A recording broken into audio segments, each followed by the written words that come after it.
What is going on, everybody, and welcome to another episode of Pod Scum. This right here, as you should all know by now, is the podcast where we dive into the deep, dark, murky waters with a plethora of legendary guests. Speaking of legends, I am, of course, your host, your bastard of ceremonies, the numero uno scumbag, Rex Ruger. That's Rex with 3 X's. Don't get that twisted. You might also know me as a.k.a. the King of Sleaze, a.k.a. the Hair Metal High Priest, and most importantly, a.k.a. Diamond David Lee Roth Jr.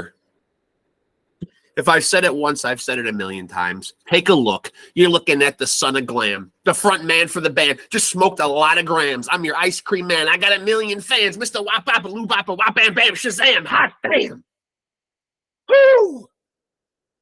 I'm feeling good. Pops, you're always looking good. Everybody out there looking good. For me, the product that gets this looking this good, boom. Product placement, kids.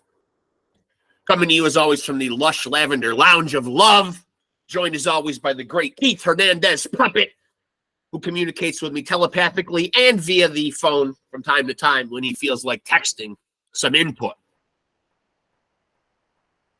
Getting back to the Lush Lavender Lounge of Love, I want to thank some of the people that have recently sent me some artwork to put back here. Beautiful Fight Club poster. Gaddy De La Hoya. Beautiful mugshot of Prince when he was arrested, I'm sure mistakenly, in Jackson, Mississippi. Some artwork from my granddaughter, Layla. Most important thing, obviously. Elvis. This beautiful Lane Staley from Alice in Chains carving done by Creative Inc. Woodworks. That's Creative with a K, Inc., I-N-C, Woodworks on Etsy. Of course, the great Mark Lanigan captured on a phenomenal poster up there. The great Brad Loree, who was a guest who played the iconic Michael Myers, an autographed picture to moi. New York Giants sign from my son. Picture of the great Bin Hameen, wrestler, who I paid $5 to slap me in the face. What a world, huh? Slapped me pretty hard, too, I gotta say. And speaking of hard, we're coming hard tonight with a awesome freaking guest. So chew on that. But before we get down to that, let me first tell you, now that I've given you the grand dime tour of the Lush Lavender Lounge of Love, let me first off say I am Mr. Worldwide. I'm going and reaching out to our rock and roll brothers in other countries. Sweden, tonight, Australia, for fuck's sake. It's already this guy's tomorrow, which is mind-blowing.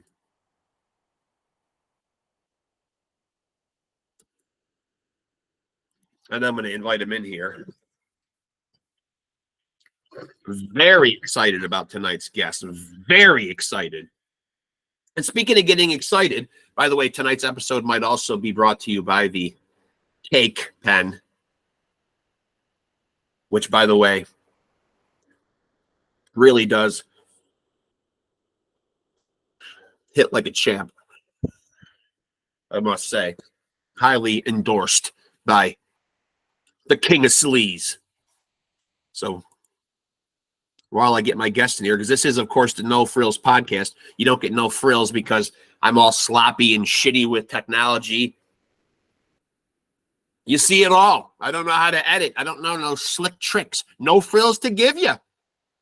But I can give you thrills, and that's looking at me. Which is all you need. All you need is me. Me. All you need is me.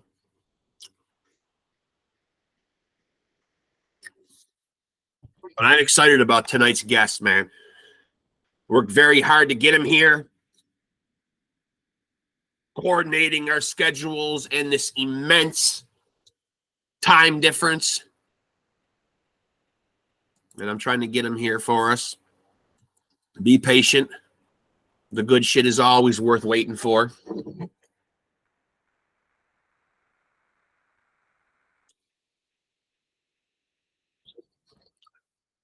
But he will be joining us here momentarily. And let me tell you, before he can get in here and tell you, let me be the first to tell you that this guy is in a band that really fucking kicks ass and knows how to do old school thrash. Old school thrash done right. That's what I want to say. It's old school thrash done right. And as you can see, my eyes darting back and forth here as I, once again, production value, zero. A big fat goose egg. But, you know, when you're left with time, the best thing you can do is make sure that you look good. You guys all look great out there. Booyah. Booyah. It's good to be on top. At the time of this video, I am officially at 220 subscribers in just about 8 months. So big hats off to the people out there that are subscribing and being supportive. And of course, the biggest thank you goes out to the guests. For fuck's sake, if they're not coming on here, man, I got nothing. You're not going to listen to me sit on here and fucking crow. Crow and crow and crow and crow and crow. But, anywho,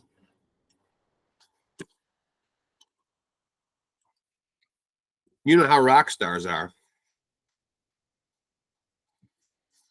And this guy's he's giving me the rock star treatment. I've done it a million times. It's my move. Invented by Pops. Showmanship runs in the Roth clan. It's been passed on from generation to generation.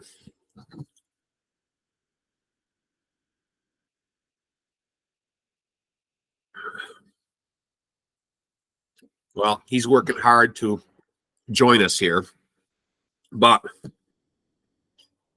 in the meantime, let me tell you, Love Sword. And a lot of people think I'm kidding here.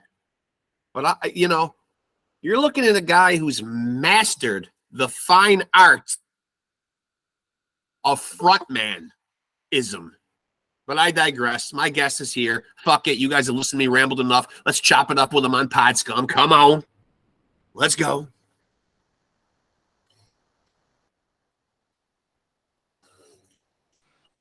Where is he? Where is he? We'll get him. We'll get him. We'll get him. How's it going, buddy? There he is. What's up, man? Oh, just trying to deal with technology at the moment. It blows my mind, man. It's already your fucking tomorrow. Oh, yeah, 100%. Crazy, man. Crazy, man. The technology allows us to do this, dude. I'm still back on fucking Wednesday, and you're already into Thursday. That's it. I'm living in the future over here. Yeah, it's 8:20 p.m. here, man, Wednesday night. Yeah. And I would much rather be up here talking to you, man, than downstairs watching my New York Knicks get their asses kicked, man. I can't bear to watch basketball, man. Yeah, dude. It's pretty big over there, I hear. Well, it's playoff time now, man. So there's a lot on the line. Yeah. It's at the end of the season, and they're playing for that ultimate championship. But LEIGH BARTLEY, man, I know you're in multiple bands, man, but the band that I fucking love is fucking HARLOTT, man.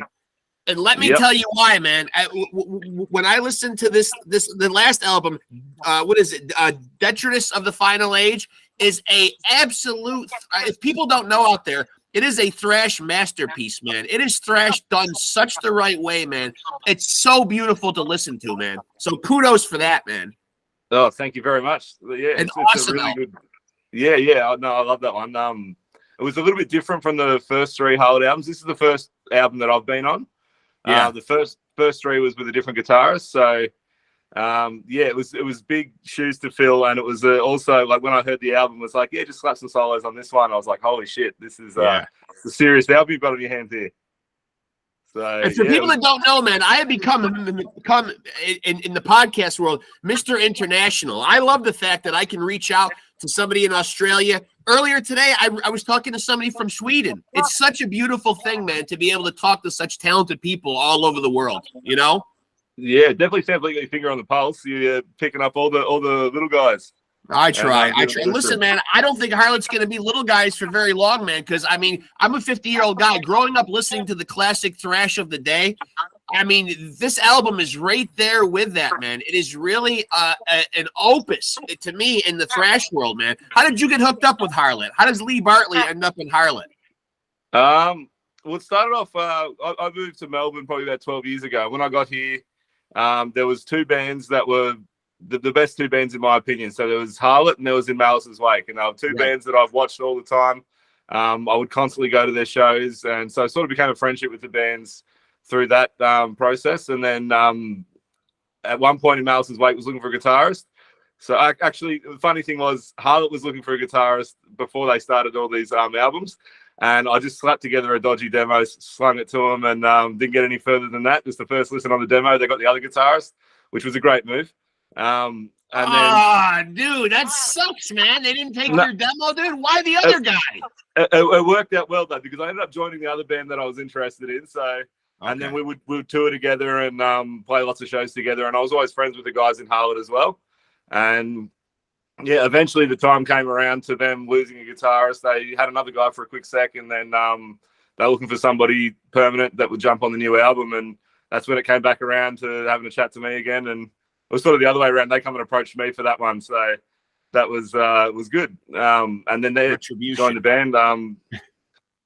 Straight up from there. So ended up being pretty good. It was weird that it took like a 10-year break in between when I first talked to them about playing and when I actually played. But, you know, it did come around in the end, which was good. When you guys get together to write this album, man, I'm curious, man, because this is such a great thrash album, man. What's the creative process like? Is someone coming in with the lion's share of the ideas, or is it really a collaborative effort with all you guys? Yeah, well, Andrew Hudson is the singer, guitarist, songwriter. He's like he's the Dave Mustaine of Harlott. So he comes in with everything ready to go. He's always like, "Oh, dude, you want to throw some ideas? You want to mix some stuff up? You want to write a song?" And I'm like, listening to his songs, I'm like, I don't want to fuck with the formula. Like, you're doing well. Like, keep punching those songs out. So I was just happy to be able to do the leads on it. Was a really big thing. So it was the songwriting process for that was basically here's the song. Solo goes from 2 minutes to 2 minutes 30. Put whatever you feel like in there, and which was very nerve-wracking to start with because I was like, the solos on all the previous albums have been phenomenal, so I didn't want to come in there and ruin his fucking good album on him. So it was good because to start with I was like, so what do you think of this idea? What do you think of this idea? And he's like, dude, they're all good, just do it, just go in there and record them. So.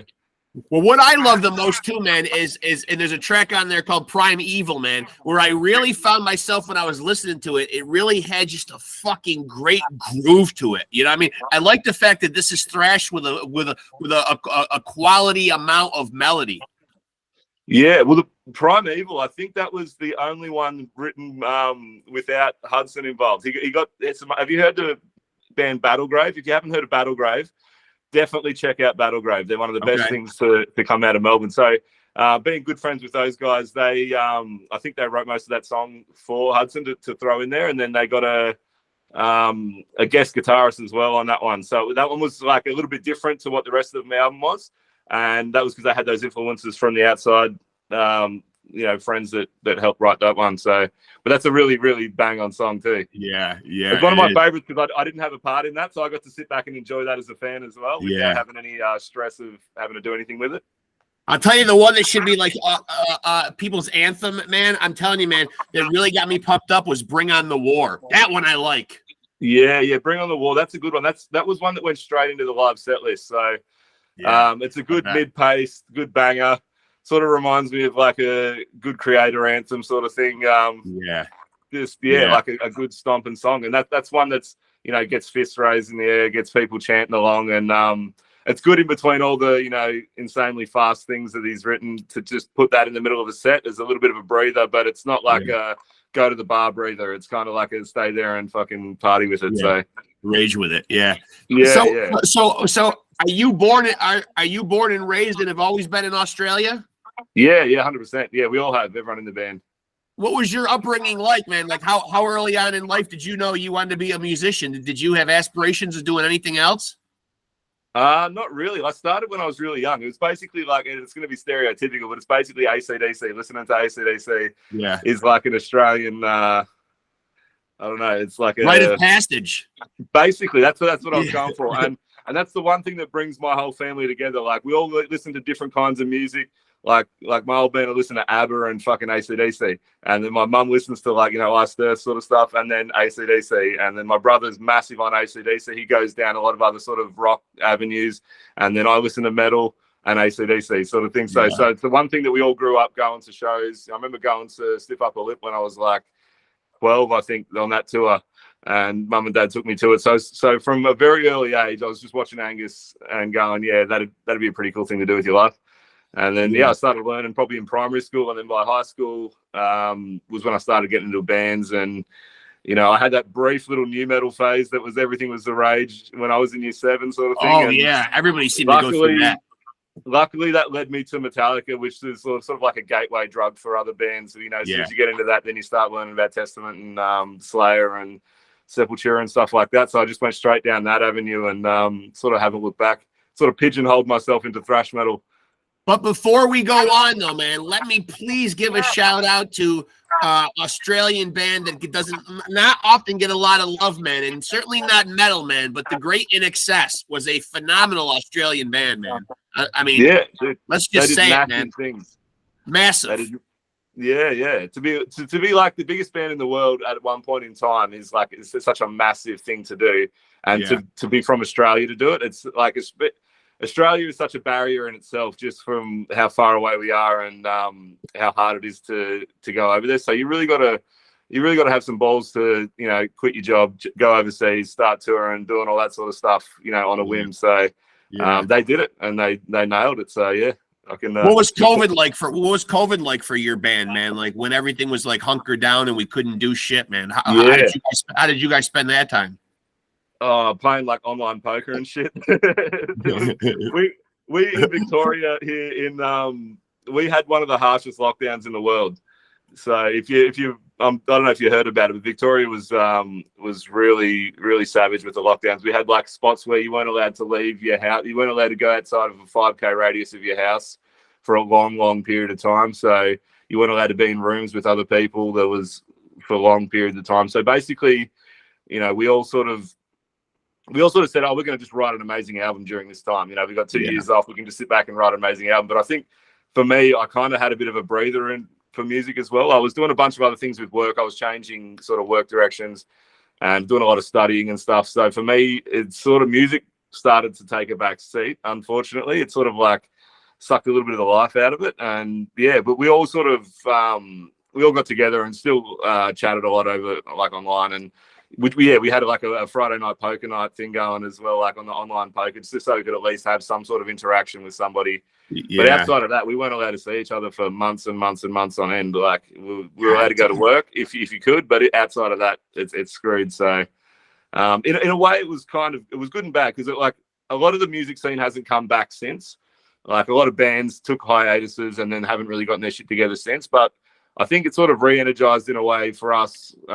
Once we got out of that lockdown, we were allowed to play gigs again. We kind of felt we wanted to do it again. Like we really wanted to play shows, and we wanted to get back out there. So it kind of was like a hiatus that we had, like a bit of a rejuvenation after that.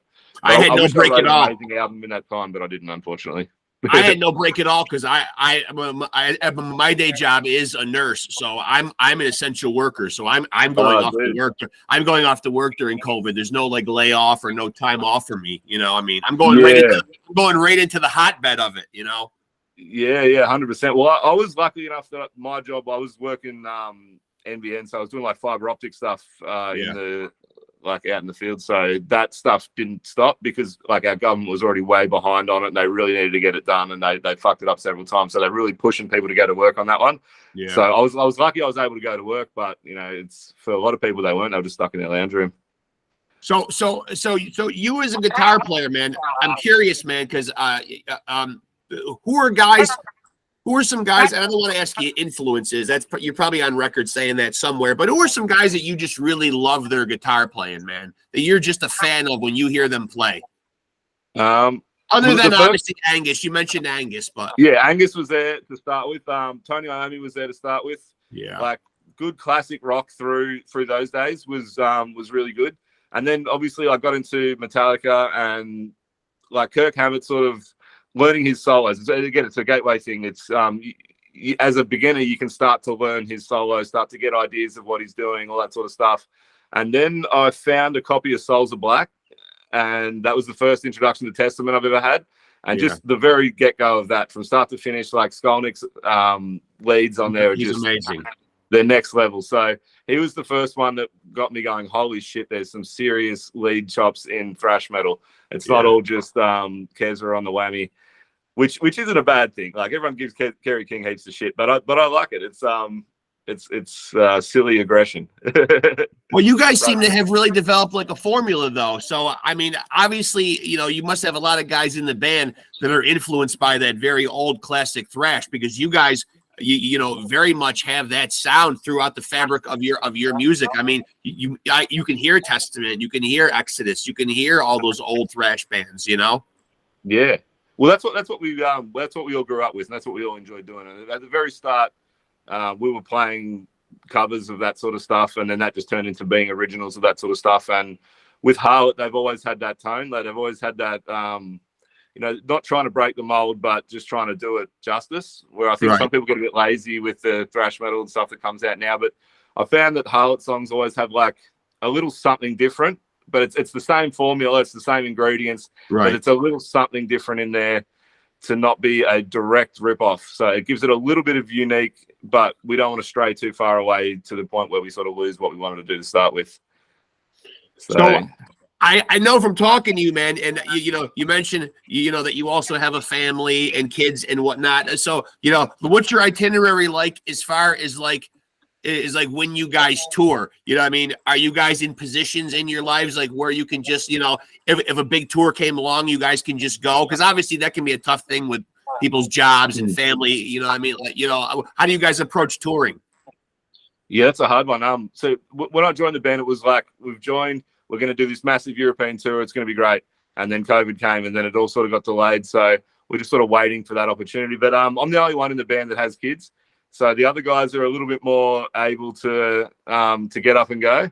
Yeah. But I've also got a very supporting wife that knows that this is my dream, is to tour overseas and stuff like that. And I haven't really got a chance to do it yet. So she's still like, well, if you need to take a month off, you need to take a month off. She'll work something out with the kids and all that sort of stuff. But it's very hard because we all have to have full-time jobs, because the money's just not there for us to do it. So we've all got full-time jobs, and it's just a matter of getting everyone's schedule together to try and get that time off and to be able to like financially afford, the risk of going overseas and doing a big tour.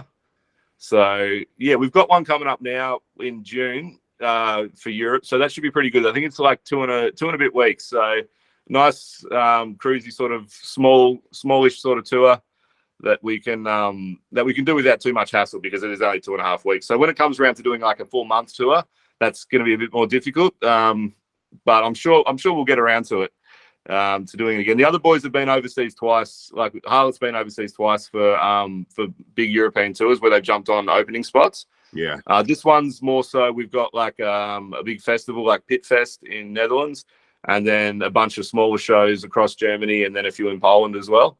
So this would be a good warm up for me to go overseas, and then see how much the family hates me when I get back to see you. You'll have a good time though, man. You'll have a good time. I mean, I'm looking forward to it. So I would be remiss if I didn't ask. Obviously, this masterpiece that I'm talking about came out in 2020. So is there any new Harlott album on the way or close to on the way?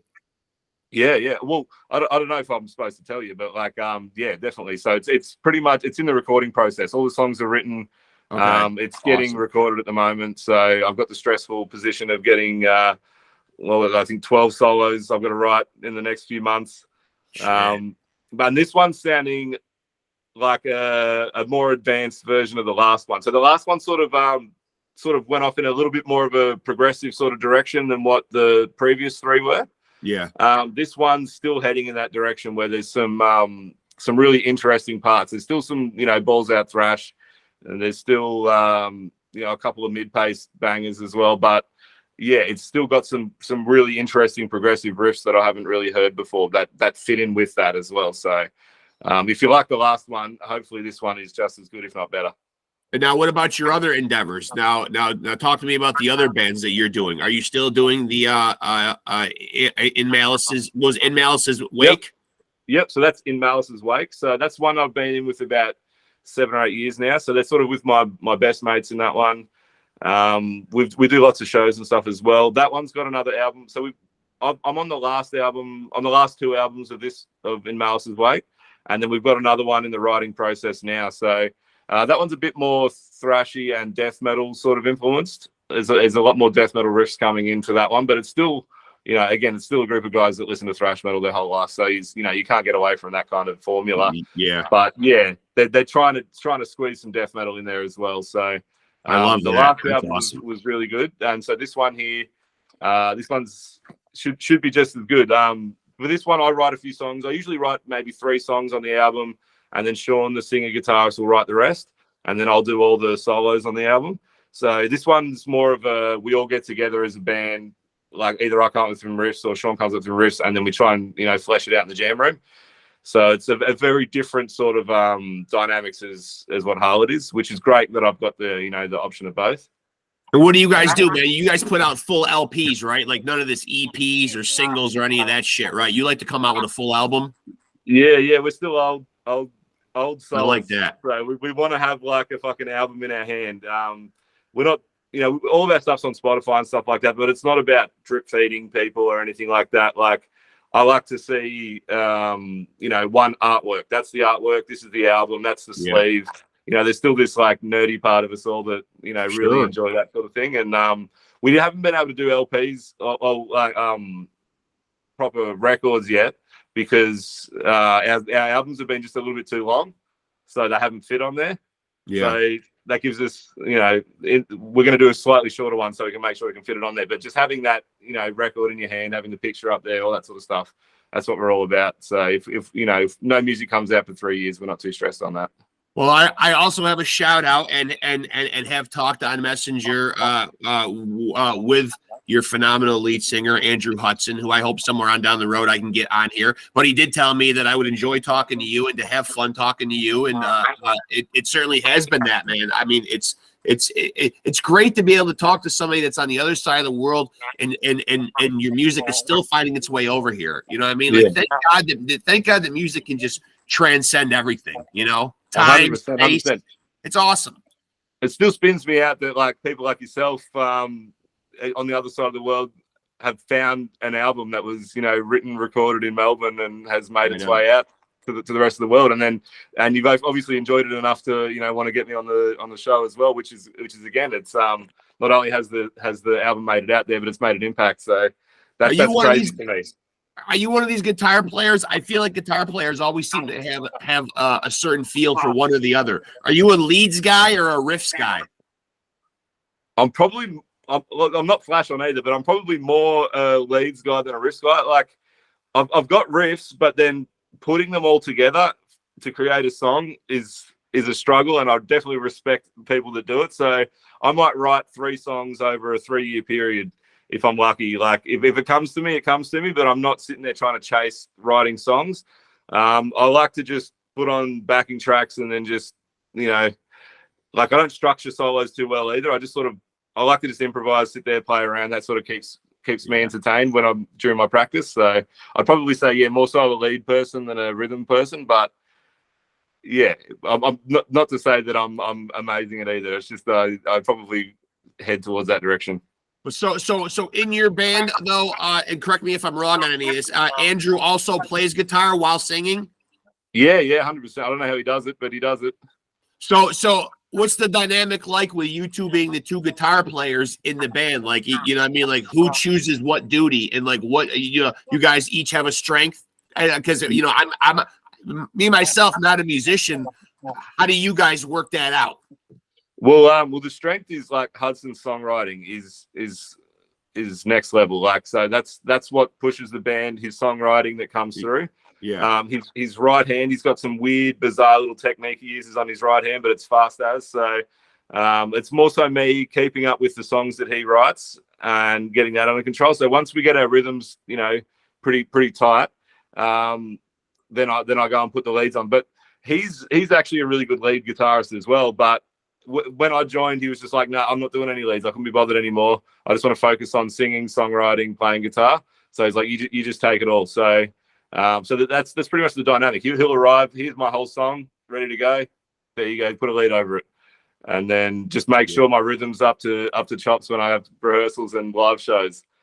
So if you're pulling double duty in these bands, you know, are you able to juggle, or would you say that one band is, and I don't mean to put you on the hot seat, you know, does one band have more of your focus than the other, or are they both kind of 50-50? It's a hard one. I would say because Malice I've been in for in Malice's wake, I've been in there for probably coming up to 8 years or so. We all live in the same suburb. We're all good mates. The bass player in Malice's wake, we've been best mates since we were 16, 17 years old. So that one is more my focus because we all contribute to that band. Like, we all write songs. We all go around to each other's houses. We see each other regularly. We've all got kids, so we all, like, our kids play with each other, all that sort of stuff. And I'm sort of, in a way, I'm sort of more needed in the writing process and all that sort of stuff there. With HARLOTT, it's me not wanting to step on anyone. So I just want to make what Hudson's done. You know, I just want to put some icing on the cake, basically. So he's providing that whole cake. He doesn't need me to sit around and tell him how to write a riff. He's got that nailed. So amazing. It's good in that way, where he just goes, "Here's a song. There's a lead section over that part. Cool." And then he goes, "Right, yes, we've got some dates coming up. Here are the dates. Can you do those dates?" "Yep, no worries. I can play those shows." "Sweet. We'll rehearse once or twice before the set, and we'll go from there." So for me, HARLOTT's not as much hands-on. It's sort of like a one-person show with everybody else contributing to make it better, where in Malice's wake is more everybody contributing. So I would say that's more my focus, but I do love both bands as much as each other. So that's a diplomatic way of saying that, I guess. Very diplomatic. I like that. I love diplomatic, man. Diplomatic is always good, man. You know, it's like staying like Switzerland. You know, stay neutral. You know, I mean, yeah, don't piss anyone off. Well, hell, man, if you're in two great bands, I mean, you're already ahead of the game. You know, I mean, that's great. You know, I mean, so I'm if you're in two great bands there, what would you say? What would your assessment be of the particular area that you're in, of the music scene in general? There, is it a good scene? Yeah. Melbourne's always been an amazing music scene. It's the best in Australia. People might want to argue that, but I don't think they really can. I think the results speak for himself. Yeah, we've got like a lot of range as well in bands that are down here. Like there was like heaps of power metal bands. There was thrash metal bands. There was a really good death metal band scene. Any type of metal is generally supported down here with some semi-decent shows. We got a few different venues that just only do metal down here, so they just specifically do one sort of genre, and that goes well. So as far as Australia, and from what I've travelled around to, Melbourne's the best, but it's still hard to then break that barrier of international things. To get out, like, I think that's why when bands from Australia do go overseas and do get heard overseas, people are like, "Holy shit, this is amazing." It's just because we've got this great little community, but it's really hard to break out of that community to go out elsewhere. So there's been a few really great bands that have been able to do it, but it's not that easy. One band that I'm really intrigued by, and I'm not sure if you're familiar with them, an extreme metal band in Australia, is this band Portal. Oh yeah, totally, yeah. Man, I'm telling you what, man. I don't think I've ever heard music ever quite done to this degree of heaviness. Yeah, it's insane. Yeah, I'm not like I haven't heard a great deal, but what I have heard has been pretty intense. And the thing is that you can look high and low online, and these guys are able to maintain their anonymity. Yeah, you know, they disguise themselves. Yeah, that's it. Like I can't say I've ever met anyone from Portal, or have I? I don't know. They might have been. Are you in Portal? Are you here to say me that you're in Portal and you're unmasked right now? No, I've already bitten off more than I can chew with the two bands I'm in. I wouldn't want to go and try and tackle that kind of hectic music. Yeah, don't take on another band. Just stick with two of them at a time. No, we're doing a Slayer cover band as well. That was just a little bit of fun on the side. Oh, you're in a cover band? Yeah, just doing Slayer, just a Slayer tribute band, just for a bit. And what do you cover? Do you cover one specific act or kind of a bunch of songs? We try and get through all the classics. Like it's one of those. They're one of those bands that's hard to not. Like we want to play all the the B-sides that are amazing, but then when you're doing a show, you're like, well, I can't not play Angel of Death, and you're like, I can't not do Raining Blood, I can't not do Hell Awaits, I can't not do Chemical Warfare. Like there's all these ones that just like have to be in a set, so it's really hard to try and juggle other ones to come in. But we try and bring some other ones in. We do like Ghosts of War and a bunch of randoms like that. But but that's just for fun. I'm eager to get your take, man, and of course I don't want you to speak on his behalf, especially guys. I would love to have him on as a guest, but Andrew really seems to you seem to be really deferring to Andrew as I just want to help out, but this is kind of like sort of like his baby and really his band or whatever. What is it that he has as the vision for this band? Because I just think it's such a great thrash band. Like are you privy to what Andrew would like to see be accomplished with HARLOTT? I think his vision has changed along the way as well. Like, at the moment, he's happy to just bring out an album and then do a European tour, and then bring out an album and then do a tour. Just keep that sort of thing. I'm not sure if at the moment he's keen on doing the go away for 6 months, leave Australia, really push it hard to get to the top. Yeah. Because it's a lot of work to do that sort of things, and he's got a job and a partner and everything in Melbourne as well. So it's sort of hard. Like we want to take on good shows and stuff like that, but there is a lot of effort involved in doing that 6 months go away, try and take over the world sort of attitude. Yeah. So I think what he loves doing is writing songs. I think that's his main thing. Is he loves writing the songs, bringing out the albums, and I guess once you've got the album, to tour it is kind of like celebrating that album and then to come back home. I don't think he's got massive dreams of stardom, but I'm sure if stardom arrived on his doorstep, he wouldn't turn it down. I know. It'd be hard not to. I mean, Jesus, man. I mean, then you get the luxury of being like Metallica, man, like where you can put out an album every 8 years. I mean. Yeah, that's it. Well, and it doesn't even have to be that great. People are going to listen to it. So yeah, I know. It's like they just have like a built-in, plugged-in audience. That's got to be a nice feeling in music, because a lot of bands obviously that start out now don't have that. Metallica has that from back in the day when albums did sell. I mean, yeah, 100%. It's a strange world. Like we've got the ability now to make albums cheap, so we can spend 10-15 grand and have an album. Right. And it ends up sounding pretty good. And we've paid for it out of our own money, and we own that album, and we're all sweet. But getting that album to get places to go around. So we're lucky that we got Metal Blade as a good, distributor. Yeah. And they definitely get it out and about for us. So we're very lucky in that regard.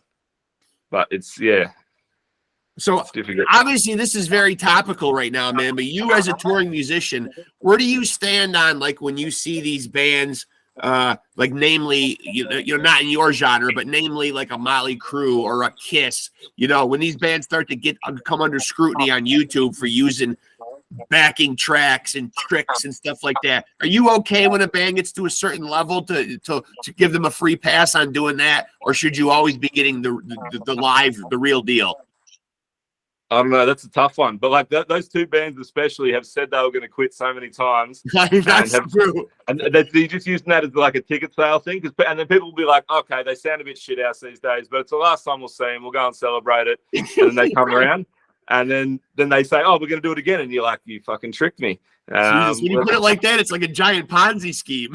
Yeah, but in saying that, like they're still having people rock up. They're still selling out stadiums. They're still doing all that. So, you know, who am I to tell somebody not to sell out stadiums, even if they're putting that on stage? Like, I've fallen for that a couple of times. I've seen Motley Crue. I've seen Kiss. I did that like 10 years ago, and I was like, yeah, sweet. Not that flash, but I got to see them on stage. It was all sweet. But now I think they've I think they're getting greedy in that respect. But in saying that, like they've got 40, 50 years of being musicians under their sleeves. Yeah. Who am I to tell them what they can do with their spare time? Well, getting back to Detritus of the Final Age, you know, I really love the formula here. And I know that you said earlier, I asked you, you know, you guys like to put out an LP. But obviously, you know, it's no mystery nowadays that people seem to have a dwindling attention span. I've talked about this on here plenty of times. You know, but when people do sit down to consume music, they got so many different directions they're pulled in throughout the day that when they get time to really listen to music, you know, they almost really want to see like your best shit. And if they don't get it, they're moving on to the next fucking thing, it seems like. You know what I mean? You guys sit around and think even down to the minutes, like how long you make an album. Because I feel like the last one, I've got it right here, 10 songs, 48 minutes. That feels like the right amount of time. You guys sit around and think about that?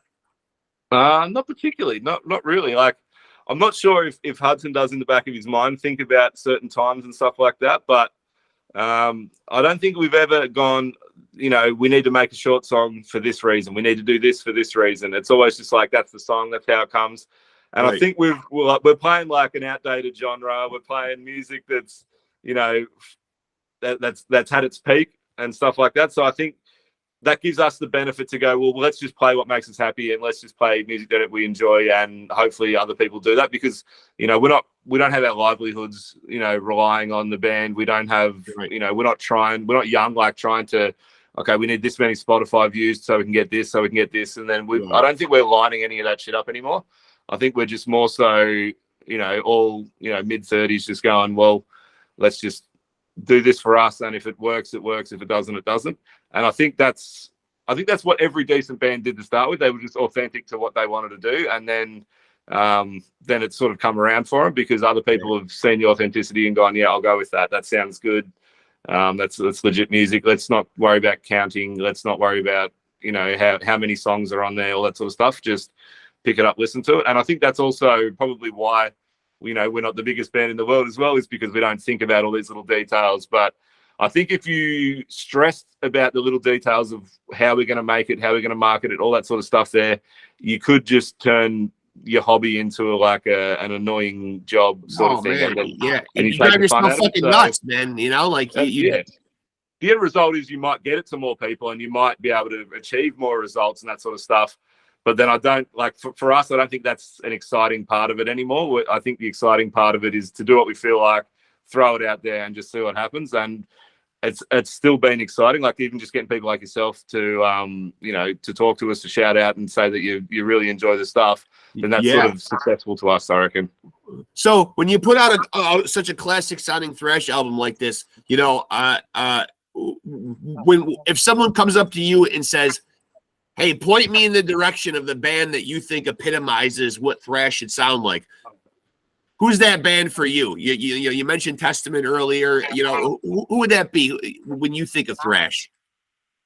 That's a big question. It's a big one. I've got like four that would. It's sort of like Slayer, Testament, Overkill, and Exodus. Yeah. So if you can have a nice happy combination of those four, then you're set. So. Yeah, I always use Exodus too. I always pointed Exodus as sounding all for different reasons. Like Exodus, I think is the greatest pit music. Like if you're in a mosh pit, I think Exodus is the number one. Because it's got all those like and they're still hitting on all cylinders. I just saw them at the end of last year, man, on the Bay Area Strikes Back tour, and it was them. Oh man, just a phenomenal Death Angel, and then Exodus, and then Testament, and those bands can really still all bring it too. I don't give a fuck how old they are, man. They still throw down, man. Amazing. Oh, 100%. 100%. Like it's like they found the fountain of youth. Yeah, for sure. Like and Zetro's voice is still going strong. Like Blitz's voice is still going strong. Yeah. And considering they had that real high, squealy, like really in your face, and they've still kept it. So that's really amazing to see. Chuck Billy's always been amazing. I'm glad you said Overkill though, man, because I live in upstate New York, so that's the East Coast. Now, obviously, the West Coast is known for that legendary Bay Area scene with Metallica and Slayer and Megadeth, but East Coast does represent, man, well with Overkill though. Overkill are one of those bands that have just stayed so fucking consistent, man, and they just put out a ridiculous, like, their 20th album, crazy. Oh yeah, and there's quality on them. It's they just get better. They've done. Look, I've seen them twice. Both times they come over here, they only had one guitarist, and so I got to see them as a 4-piece twice. Yeah. And I was like, how the fuck are they going to do it as a 4-piece? And then bang, they did it. And I was like, I nearly didn't even miss the other guitarist. It was fucking crazy. And it's pretty amazing because I imagine when you play any kind of extreme fucking metal, it's hard. It's really hard, to get the legendary fucking label, so to speak. You know what I mean? Because it is so non-commercial and it is such a secular audience, man, that when you get really big in the extreme metal world, that's really saying something, I think, Yeah, definitely. Well, they were able to, like, push through the 90s. That was the thing. Like, they knew that their music was good, that it'll come back around again. It just wasn't, in fashion at the time. But they were still bringing out good tunes through the 90s, and then that as they come back around for the 2000s, I think they were like, sweet, we're back on it again, and we can we survived that. We didn't break up. So but there are some great thrash bands though that didn't even achieve even moderate success. I mean, when you think of like a Flotsam and Jetsam, they're a fucking great band. I've had a couple of the guys on here before. Violence. I mean, some of them bands were awesome and they just didn't get huge. Yeah, 100%, and that's a shame. It's a real shame. It was weird when you think, like, to us, I think of this massive era of the 80s and thrash metal and how great it was and all that sort of stuff. But when you break it down, like, really over like a 5-6 year period was when it was massive. When you're looking like 85 to 90, 91 sort of things. Yeah, like how much insane music came out in that 6-year period. I know. And like I think back what's happened in the last 6 years. It's like, well, fuck all really. Like in my world anyway. Like it hasn't evolved too much. But that 6-year period is just phenomenal. So what do you think was the crowning achievement? Like, what do you think? Like, do you have an opinion on like what the GOAT is of all-time greatest thrash metal albums? I mean, you know what I mean? Like, what's up there for you? Is that gold standard of a thrash metal album? It's a tough one because I could be easily persuaded on any given day. And like, it sounds like the stereotypical one to go with Raining Blood, but then it's also like, I can't think of anything better than that. I can think of other things that I would put on a similar tier, but to say this is a better thrash metal album than Raining Blood is really going to take some solid convincing. Master of Puppets is a good one. Yeah, 100%. So you could say that's on a similar level, but I don't think I could put that beyond, because Master of Puppets to me is like songwriting, like structure.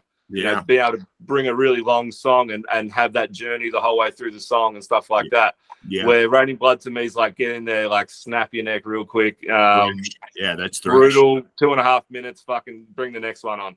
And to me, like that's a big element of thrash too. So then I just start getting all nerdy and I'm like breaking down like what is thrash metal and what are the elements that I enjoy. But I enjoy a 9-minute thrash song as much as I can enjoy a 2.5-minute thrash song too. Like it's horses for courses on that one. So yeah, I was fortunate enough yesterday to have Speezy on, who was the bass player, had a 25-year run with Creator. Creator is another great thrash metal band that doesn't get the kudos they deserve. One of the best. Yeah, he was an amazing bass player too. I think he had some of the best looking basses I've ever seen too. Great guy. Had the V's. Like not many people have V basses, but he rocked it pretty solidly. I mean, Creator's just one of those bands that there was another band that was just like Overkill, just consistent, great album after album after album, great song. Yeah. Had a couple of a couple of experimental albums that weren't as strong through the 90s. Like they had your renewals and stuff like that, but again, boom, straight back up. Like I think Hudson will even argue like Cause for Conflict's one of their greatest albums. And then straight back into, like Enemy of God, like that's probably one of the greatest, if not the greatest, thrash album for that era. Like, yeah, from a the monster. 2000s. Yeah, monster. I was saying album. that to Speezy. I was saying that to Speezy yesterday. I was just naming off those last fucking few albums that he was on, because he ultimately is no longer in the band. He left as of 2019. Yeah. But those last couple, man, I mean, Gods of Violence, Phantom Antichrist, you mentioned Enemy of God, man, just amazing fucking Creator albums at the end of that run that he had. Yeah. Oh, yeah. They found this really good rhythm through those ones. Like they're getting it. Like some of the later ones are okay. But I feel like they're doing stadium shows, so they're getting this sort of like chanty sort of things in there as well. Yeah, great live show. Great live show. And Speedy's first. It's odd that you mentioned that Andrew liked Cause for Conflict. That was the first album that Speezy was on. Yeah. 1995, he joined the band, and he had almost a 25-year run till 2019. Yeah, dude, solid run. Yeah, he would have seen some shows. Like, and longevity's got to be tough, man. I mean, in thrash metal music, man, you know, again, it's such a niche market, man. You know what I mean? That to elevate and get any kind of like, you know, even a cult status is not even easy to maintain. You know? Oh, 100%. Especially with those guys. Like a lot of those bands, they'll have the main singer-songwriter in it. If it's that kind of a band, like if that's the way it's set up, they'll be taking most of the songwriting credits. They'll be taking most of the recording credits. So they can live off the money that they've made for their songwriting abilities. It's harder for, say, the bass player and stuff like that have jumped on. They still have to pay their bills and all that sort of stuff. They get paid for their live shows, all that sort of jazz, but they're missing out on, you know, all those royalty payments that come through that can keep a band afloat. So for someone to do it for 30-odd years with minimal songwriting credits and stuff like that, it's you know, a lot of respect to them. You can tell they really wanted to do it, you know. Yeah. So what's next for getting back to In Malice's Wake? What do you got cooking with them? Anything new on the horizon with them? Yeah, so we're probably at least halfway through writing the album. I think we've got most of the songs done. We've just got a few skeletons and then a few main ones.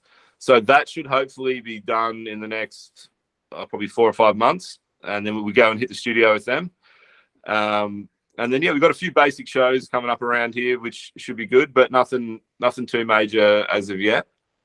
And and then with Harlott, we've got this album's going to be finished, recorded, hopefully in the next couple of months. And you're going to be a busy guy the second half of this year. I know, they did it to me last time when I joined the band. Like these bands don't record shit for like 3 years, and then all of a sudden they fucking do it at the same time. So I don't write anything. I can stick around. I have a lazy year or two, and then all of a sudden it's like, radio, we've got both albums recording solos. We need 24 solos written in this 6-month period. Go for it. It's like, fuck, why can't we like separate these up a little bit? Well, I guess you and your guitar are going to be getting pretty cozy with each other then. 100%. But again, I shouldn't complain. Like this is the life I chose. Yeah. Listen, man, you're doing good, man, and your music is finding audiences out there, man. You know what I mean? It's doing what it's supposed to do. You know, it's lifting up and getting out of Australia and coming and finding the rest of the world, man. Yeah, and that's amazing. Like that's a crazy thought, isn't it? Yeah, I mean, it is. But listen, man, I really appreciate you being on here, man. It's been a real pleasure talking to you. And I know we got a big time difference, man. I mean, you know, it was just cool that you were able to coordinate this and make it happen, man. It was really an awesome conversation. No, thank you so much for getting onto us and putting us on here. And, you know, if we get a few more listeners out of it, then I'm really appreciative of that. If not, it was just great to chat to you. Like, great. Yeah. You got great energy. Thank you, man. I appreciate that. Yeah, it was really a pleasure, man. And again, man, looking forward to everything that you do, man. I can't wait for the new Harlott and the new In Malice's Wake, man. I'm going to be watching, man. I can't wait. I want to see world domination, for fuck's sake. No worries. Too easy. Well, I'll keep that in mind. We'll try and achieve it. Yeah. It was good talking to you, brother. Thank you so much, man. No worries. Thanks, buddy. All right, man. Later, man. Yep. Talk to you later, man. So yeah. Later. There he goes, folks. That is Leigh Bartley, guitar player extraordinaire, in my opinion anyway, for Harlott, in Australia's Harlott, and also In Malice's Wake. 2 awesome bands. I've really been falling in love with Harlott. Can't stop playing their 2020 release, Detritus of the Final Age. A fucking thrash masterpiece. A thrashterpiece. Make no bones about it. Classic fucking sounding thrash. Amazing shit. I mean, this album, I can't put it up on a pedestal enough. Detritus of the Final Age by HARLOTT. HARLOTT. Do yourself a favor. Check them out. Check out In Malice's Wake. Leigh Bartley joining me all the way from, at the end of this interview, it is 9:07 p.m. It's already 11 a.m. tomorrow morning or more for him. So kudos to him for joining me, man, and giving us some kick-ass music. I hope you guys enjoyed that episode. Remember, I am Mr. International, reaching as far as Australia. The Aussies love us. Keith, the Aussies love us. Thank you, everybody. Till we get together and do this thing again, remember to take it easy and keep it sleazy.